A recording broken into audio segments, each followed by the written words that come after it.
do this on the fly. But we are with Raising Gen Z, and yesterday we were on Jill Simonian's The Fab Mom on CBS Facebook, Moms. And what we did was talk a little bit about homeschooling stuff, but what we want to talk about today is kind of like what we're doing with Raising Gen Z and how it all started. And you were talking about the new year. It's a new project, new beginnings, and Raising Gen Z is part of this new year. We want to start something to kind of put out there and share what we're doing with ourselves, our children, their education, and just life in general. So yeah, because there's a lot of things. This will be something that we kind of just have a conversation. Really, it's not really scripted, as you can see.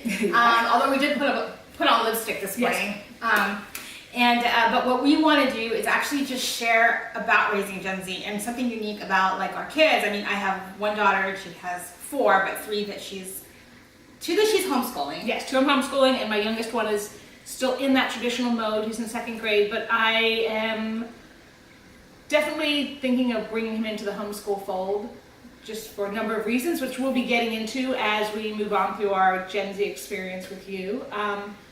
But yeah, we both are coming at this from different places, but we're both in it, teaching our kids and sharing the journey.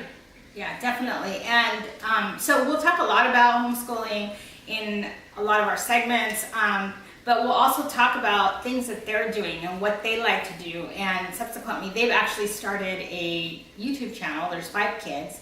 I'm sure you guys have heard of it if you've watched, Jill's show and some of them on our Facebook feeds. But they started Gen Z Experiment, and what they're doing is they're also documenting what they like to do, maybe like just everyday life and projects that they might be working on.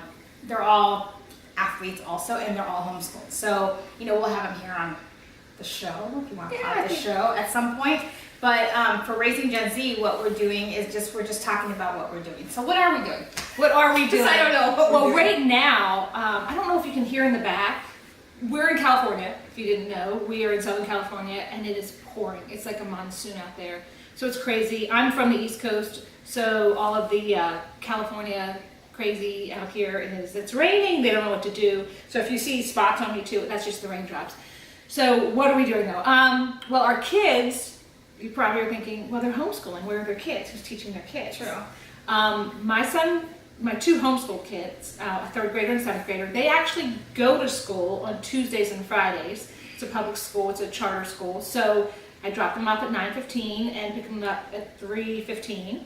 And they have a full school day. And Laura's daughter, Maddie, she also goes to a charter school. So she's in a little bit different program where she's in an independent study program, but she goes to school once a week. So it's today, Friday, and I call that my free day. Although all that means is I get to clean the house and not have to deal with it. But basically she's there, about 4 hours for the day, and they take these really amazing courses, and it's all hands-on kind of projects. Like the maker space and those sort of courses.